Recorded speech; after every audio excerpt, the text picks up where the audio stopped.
Hey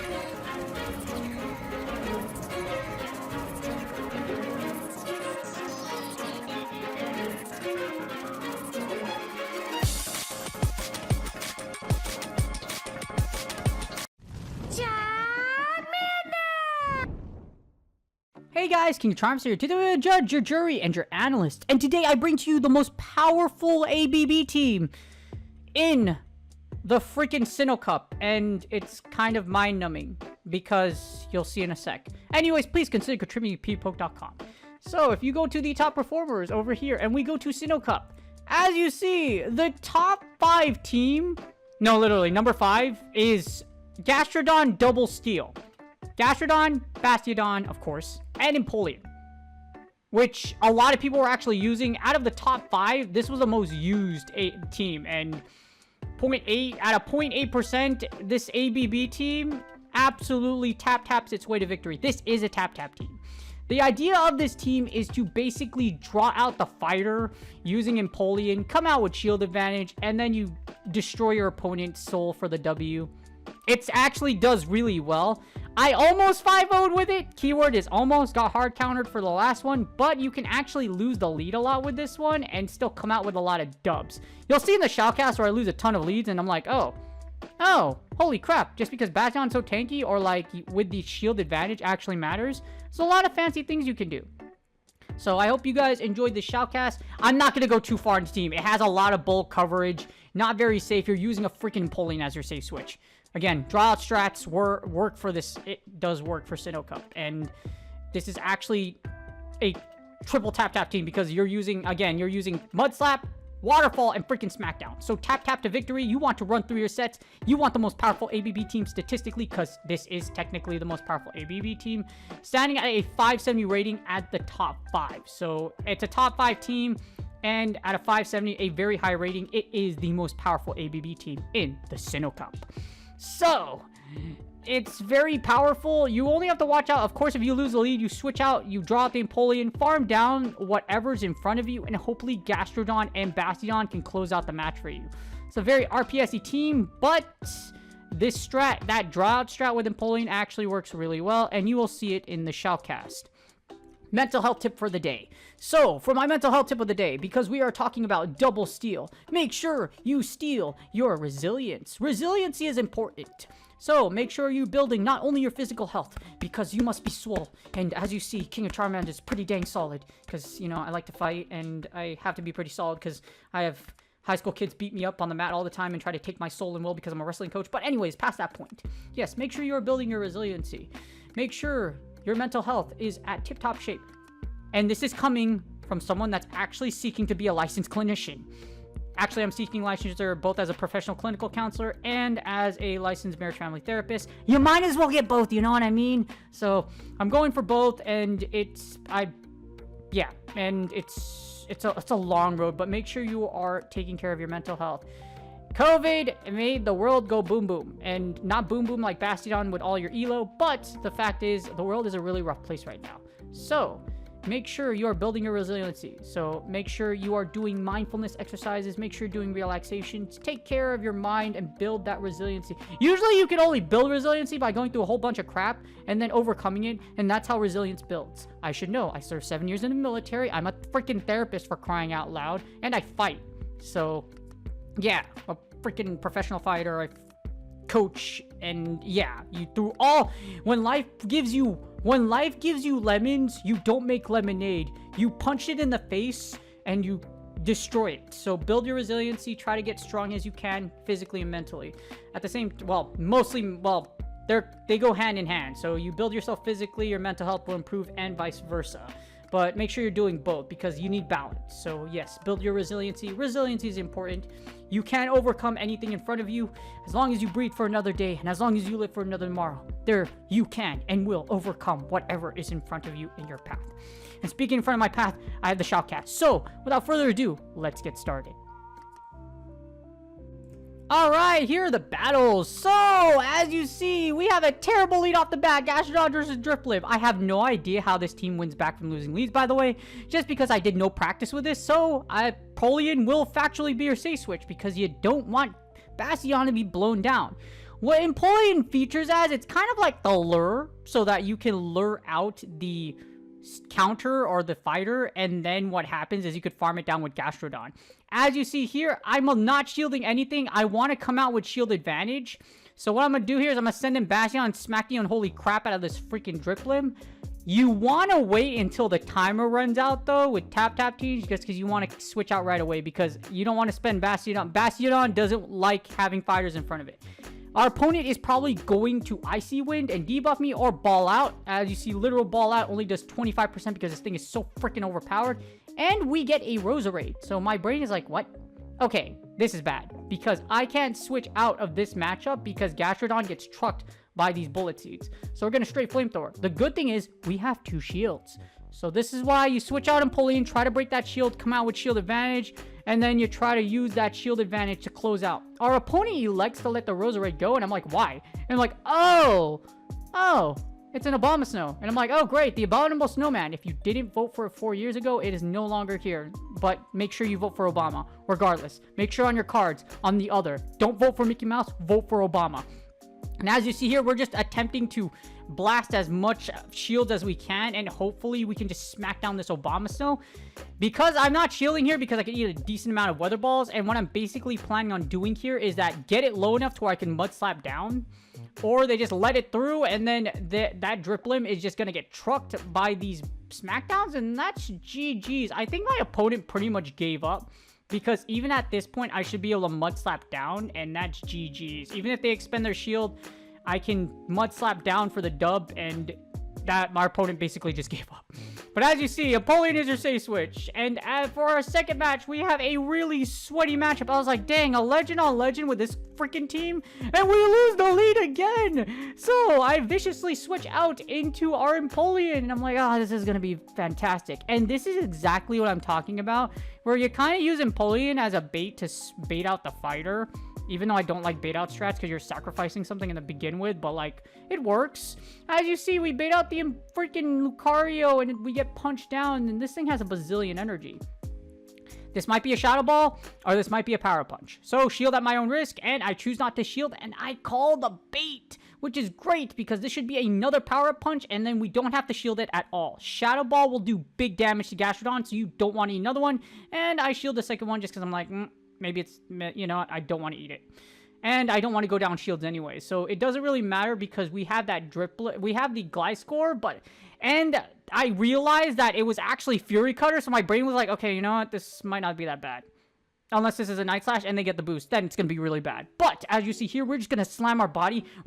This is a Filipino Gastrodon, by the way. When I went to vacation in the Philippines, that's when I got my first Gastrodon. And this Gastrodon is a pretty high PvP IV. Plus the blue one just looks cooler. But unfortunately, what they did, they put it on raid so you could get the East version anyway. So I remember traveling for my regionals. That's not a thing anymore. Niantic's just going to give it to you because of the pandemic, which I'm not opposed to either. As you see here, with shield advantage, I'm going to switch into Bastion, and they switch into Empoleon. So I'm in danger. I'm in a lot of danger. The good thing is here is that we have a win condition. So they have to, still have a shield, so I can get to 2 flamethrowers, and maybe I could smack down I can smack down Gliscor because it's a Fury Cutter Gliscor. So I have win cons here because you're not using Wing Attack, and Wing Attack doesn't generate a lot of energy. Our opponent is terribly lagging for some odd reason, but it doesn't really matter because I'm going to shield the Hydro Cannon anyways. And like I mentioned, because it's a Fury Cutter freaking Gliscor, we should be fine, and that's GG's. So it's really straight. I'm not sure how much Fury Cutter would have got to, but it doesn't really matter regardless because we would have been able to get to a Flamethrower or Stone Edge. And then that's GG's. Also, depending on whether they had Sand Tomb or not, it still takes a lot of Fury Cutters to get to an Earthquake. So, yeah. Somehow we came out with the dub, which was very strange. But, as you see, we get another legend, Basti40. This person literally has Basti in their name. You already know there's going to be a Bastiodon. And we finally win the freaking lead. We get a Zong into Gastrodon, and this is amazing. Because I'm already predicting, you know what? You got Basti in your name. You probably got Bastiodon in the back. So, I'm like, you know what? Let's stay. Well, you kind of want to preserve Gastrodon because I'm like, you know what? Just because it's in your name, like, I'm going to will into existence. And you don't want to, I don't want to lose Gastrodon anyways. That's the case. Psyshock will do big damage here if you elect not to shield. So that's why I'm going to shield all these I'm going to shield all these confusions. And then I'm going to just go for the farm down. And hopefully with all this energy, throw it against whatever's in the back. And hopefully we can come out the dub. They elect to give up switch and they send in an Empoleon. Please shield this. If you do not, you are going to die a horrible death. You choose violence, and I chose violence. I chose a 6-9-20 earthquake from the ground. And yeah, it was a total Game of Thrones moment, and that's GG's. Remember how I told you, because you got Bastion in your name, you're likely going to use a Basti, and as you see, we willed the Bastion into existence. And this is the most boring mirror match of all freaking time. This is pretty much game. All I have to do is just like, I'm glad I speed up my battles now because this Bastion matchup is a freaking nightmare. It takes forever for these two things to kill each other. It's okay, my Bastion. No, it's okay, Basti, I love you. So, a little story about my Bastion since I could tell it because this is going to take a while. I caught my Bastion when I got my rank 2 Skarmory because there was a Skarmory nest, so I wanted to get a Skarmory for PvP. This was way back in the day. So I was just doing rounds, and I was just going back and forth, going around this park, driving around the parking lot because it's a regional park. Fun fact, veterans get free entrances to regional parks as long as you have a veteran's ID. So I got free entrances to this park. I was driving around, and I caught a rank 2 Skarmory. And at the same time, I hatched a rank 2 Bastion from one of my eggs, and it was freaking awesome. I was like, ooh, this is a rank 2 Bastion. And this is before I developed my absolute disdain and hate for Bastion in general. So there, that's the story of how I caught my Bastion. I love my Basti, I really do. Yes, I shame every other Basti, but you are my Basti. You are my squishy. Like, you know, finding emote like squishy. Yes, you are my squishy, and I love you. So, yes. Yes, and then I'm gonna feel this. Your Basti is gonna feel the love of my Bastion. All like 50 pounds that go across its like metal frame of this resisted body slam. And as you see here, we get the simultaneous KO, but because I have more Pokemon alive, that's GG's. That was a lot of shoutcasting. And we get into the 4th battle with a losing lead from Hell, which is an Abomasnow. So we send in the Toxicroak. And I'm like, oh crap. So basically the same strategy. Draw out the fighter, farm it down with Gastrodon, and then pray that you can annihilate the back row. The keyword is pray. So as you see here, a ton of damage is going to go off. They will get to that Mud Bomb though. So we're in a little bit of trouble here because this thing has a ton of energy. So the good thing is Gastrodon can take a hit from Mud Bomb. So don't worry about it too much. Unless they're running Dynamic Punch or something like that, which actually isn't a bad idea considering the meta. But as you see, it's a Mud Bomb and they're probably going to fire the second one, and they do. We should be able to farm it down, and hopefully with 2 shields and a Bastiodon, we come out the W. Because we already know we beat that Abomasnow. So, but that depends. So, I might have to be really fancy. I don't know. Let's find out. Actually, in one of my battles, I was really fancy. So, this might actually be the battle where I was really, really fancy. We switch in the Bastion, and we get a Drapion. And I'm like, oh, crap. And I was right. So, even though we do have shield advantage here in the 2-to-1s, the problem is, if we get debuffed, this Drapion can end our life pretty dang hard, and at the same time, we're in a rough matchup right now because this thing can get to multiple crunches and Aqua Tails. Yes, I have shield advantage, but I'm still not feeling pretty safe. So, Aqua Tail does a decent chunk of damage, and as you see here, it takes forever for us to get to our charge moves because of freaking Flamethrower, you know what I mean? So, because SmackDown generates such little energy, we're doing bad, and we're doing bad because that was a debuff. And because I'm debuffed, that means Aqua Tails will chunk, and I'm in danger. I'm in a whole lot of danger. So, Crunch goes off, and they crunch for some reason. I'm like, why would you crunch? So, I'm going to do something really sweet. You know in the Sinnoh Cup where it's a really RPS-y meta? Guess what King of Charm is going to do? He's going to go for the Stone Edge. And then what happens here is that he is going to summon the Sacrifice. I don't want to get Energy Balled. I don't think it'll do a lot of damage. But as you see here, I sacrifice my Gastrodon to the gods. And it takes a second for it to register. My opponent was like, oh crap, I tapped out the charge move. Yes, you did. And I successfully sacrificed the whole Gastrodon to the Sacrifice gods. And then what happens here, I should be able to get the Flamethrower now, and then that's GG's. I think I needed that to happen because, as you see here, I wouldn't have been able to eat 2 energy balls anyways. So, I had to sacrifice. Where are you going to sack in the Sinnoh Cup? I don't know, but you know what? I made it with this team, and that's GG's. I hope y'all enjoyed that battle. That battle was crazy. And of course, finally, just finally, we get the RPS matchup you want. You catch the lead with Gastrodon, and all they're going to do is switch out, and you switch out accordingly. Here's the problem, though. that's a Churum, and my brain was thinking like, that's a Churum. I love Churum. If I had to take a Pokemon to work, it would be a Sunny Churum. You want to know why? Because it's happy all the time. Look at it bounce. It's so cute and adorable. I want to bring it to work. You know, it has little arms, so you probably can't hold anything. So the most it could probably hold is like paper. But like, I would totally bring it out of me and be like, hey, yeah, come over. Yeah, come on. Yeah, come on. Hey guys, this is my Churum. Say hi, Churum. And then it's just like smiling and dancing, all hopping around, all lively and energetic. Look at it. It's so happy. And then it becomes, and then even when it fires its charge moves, it's so freak. What am I doing right now? Oh my god. When I was doing this, I was like, what? I was like, what do, like, how do I fill the dead air? Because this is going to be really boring. And sure enough, these flamethrowers are going to go off. We're going to try to come out with a W here, and it's going to be really annoying. So as you see, flamethrower goes off, we KO the freaking poor Churum.